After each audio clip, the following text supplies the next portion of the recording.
Howdy, welcome back to the Addicted Motors YouTube channel.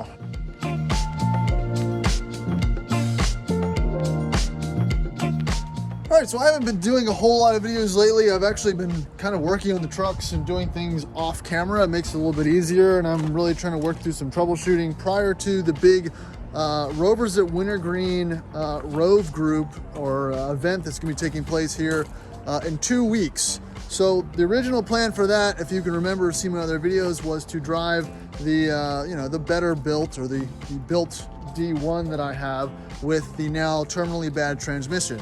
That's not going to happen. So I ended up doing things the right way backwards. You know, it's like doing instead of doing a pre-purchase inspection, doing a post-purchase inspection, like most comparable, or most people that buy crappy cars. We don't do that. So it's an after you purchase it, you figure out how broken and messed up it is. So the current setup right now is that truck is waiting for the transmission to come in from Ashcroft Transmissions in Britain. So I ordered that. I did not order the higher ratio. I ordered the HD rear bearing.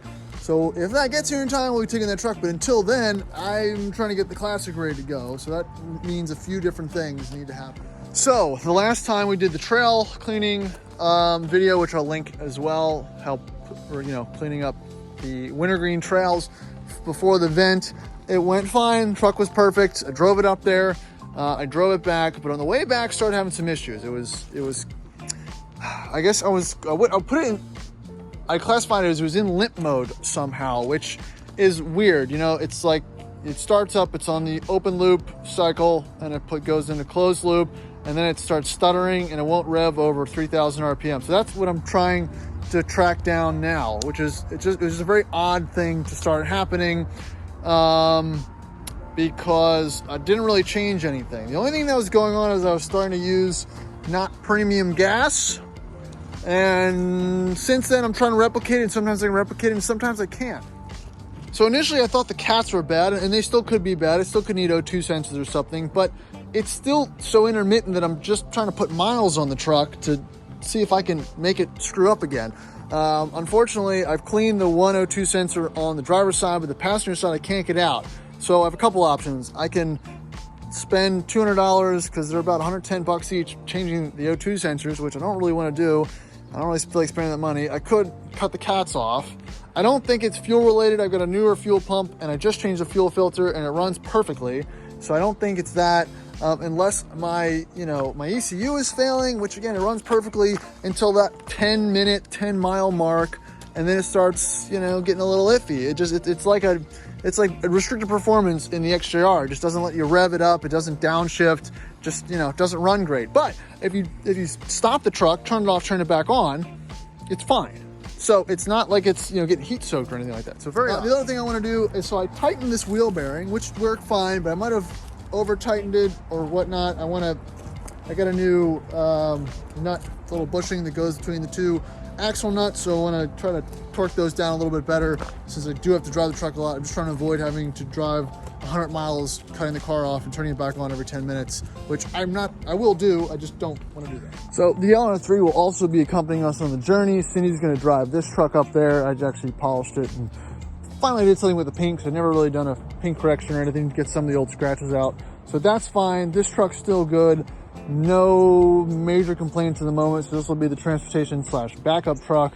Nothing I really need to do to that now. I rotated the tires and kind of did some small things to get it up and going, but that's about it. And the Jag, the poor Jag. I don't know, guys. I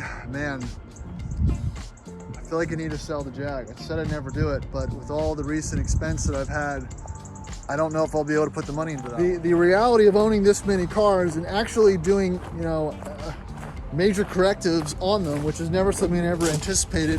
It's the truck 7.3 liter Ford that I have that I'm getting a new engine installed in. That's going to be a lot of money.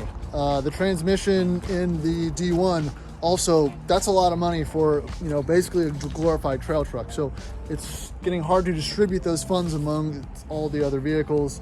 So that's a tough pill to swallow. I'm not saying I'm selling it. It's not going anywhere right now, but it's something I might have to consider because I can't really see myself selling anything else at the moment because I use them much more. Not that I don't use the Jag, but I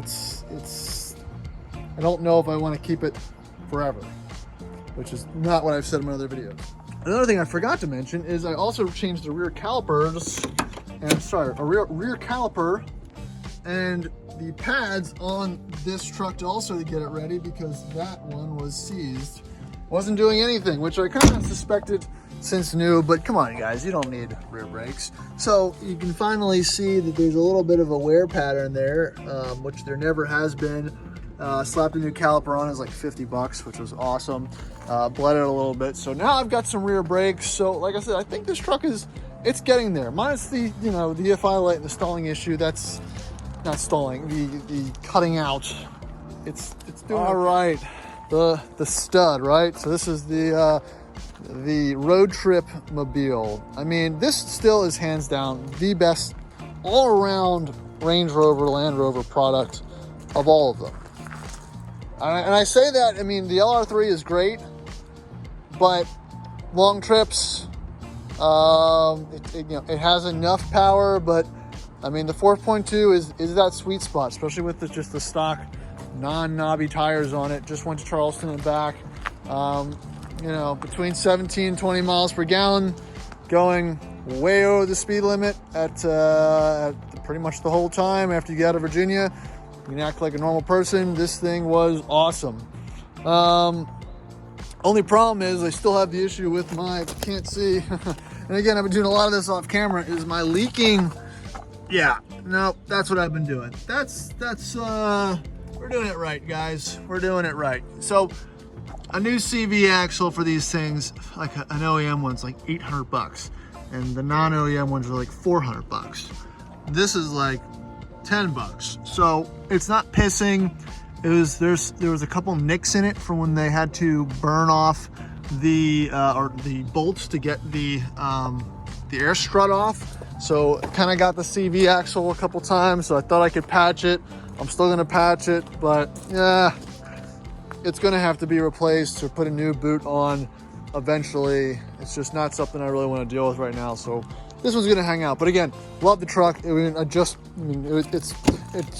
running great, driving great, super comfortable. Still the best Rover.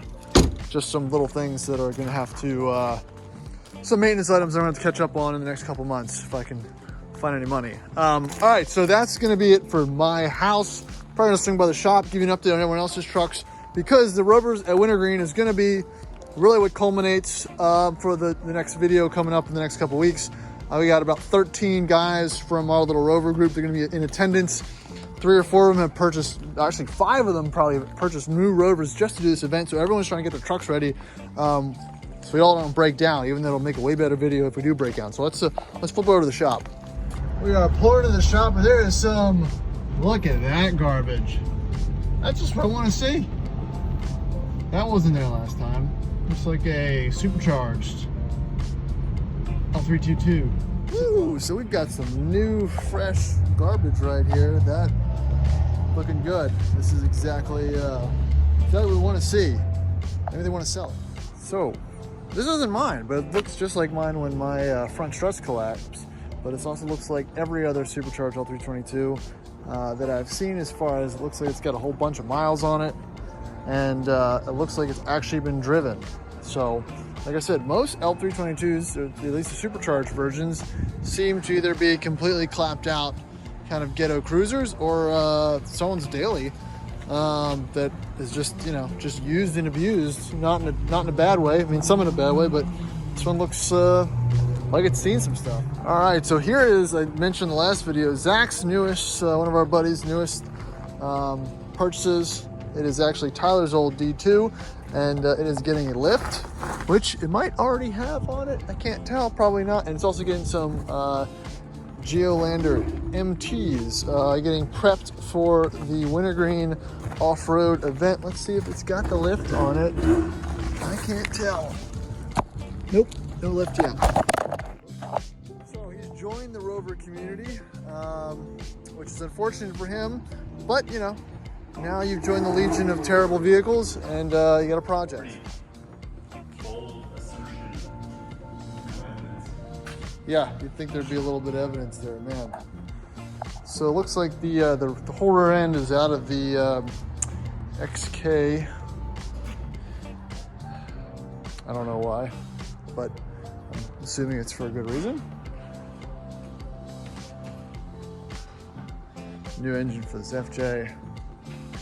Ferrari is still here. All right, so quick update on the other Rovers that are sitting here. Dave's Classic.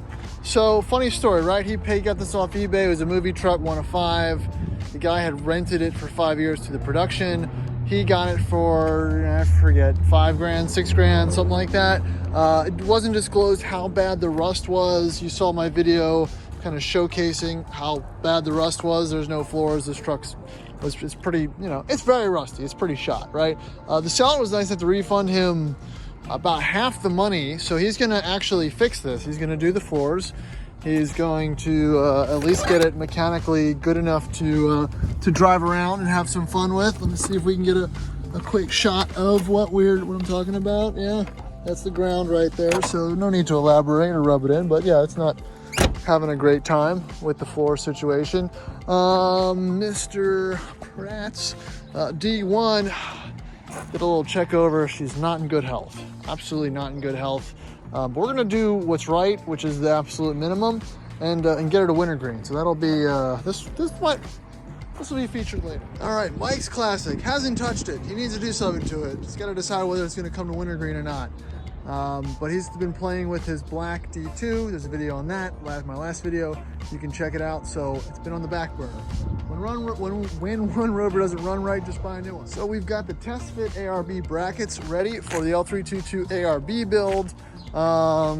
Just have to put them on. I think he wants to bring it to wintergreen as a kind of a showcase truck, but we'll see if he'll gets it all together prior to that. The D1, his other one now, there's a lot of trucks with bumpers on here. D1's also, it's leaky, but I think he wants to sell it, guys. So if there's anyone that's interested in the D1, I've got videos on my channel. Check it out. It's manual. It's got 200,000 miles on it. It actually runs and drives well. Probably need a couple calipers and stuff like that. The brakes aren't amazing, but that's all easy stuff to do. So if you're interested, I think he wants like 4 grand or something for it. It's not too rusty. Looks like the floor's been repaired at some point. Obviously it has all the normal Rover issues, but it's a good solid trail truck. Pretty sweet. Paint's okay, and it's cool. We put that bumper on, so that's the poor beautiful D2. We finally got the upgraded ABS module from an 04 Discovery, so that is going to go in soon. Just kind of been on the back burner since we've got so many other projects going on. And then my money pit, my wonderful D1, as I mentioned, still waiting on the transmission from Ashcroft. But it does look glorious, doesn't it? It's wonderful. I am excited for this truck. I don't know why. It's just a disco, but I do think it's pretty cool.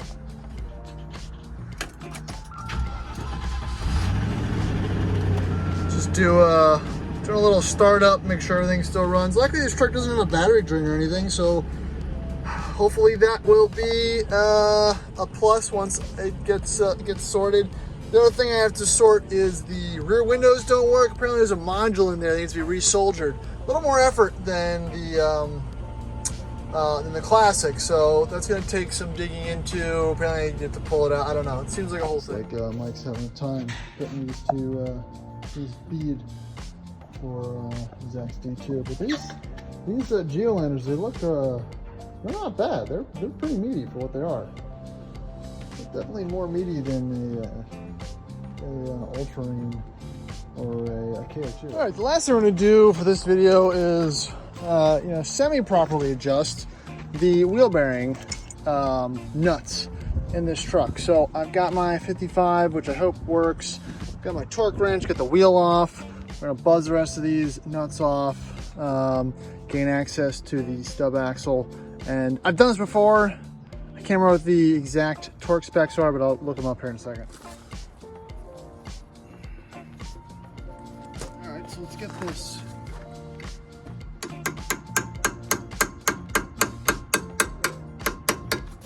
axle seal pulled off. You're gonna want, I didn't have one last time, but I adjusted this before. One of these lock washers, handy, or just order a couple, they're a couple bucks for reinstalling everything. Okay, so that's not a perfect fit. This was a 55.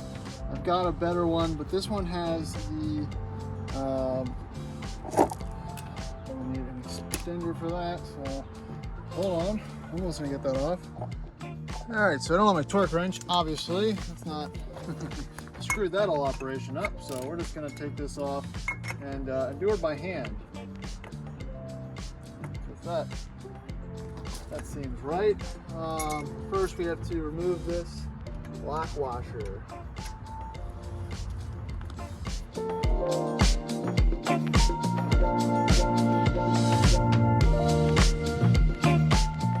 Alright, so this is supposed to be 60 Newton meters and back it off 90 degrees, and then supposed to set it to around 4 Newton meters, which really isn't a whole lot.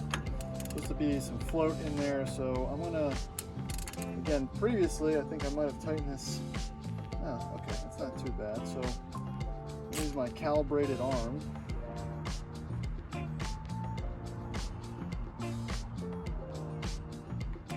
Feels like it'd be 60, and then we're gonna back it off 90. And this is supposed to just be snug. So we're gonna roll with that. It's a little looser than it was before, and we're gonna fit the new lock nut on. I'm sorry, the washer on, and retighten the rest of that.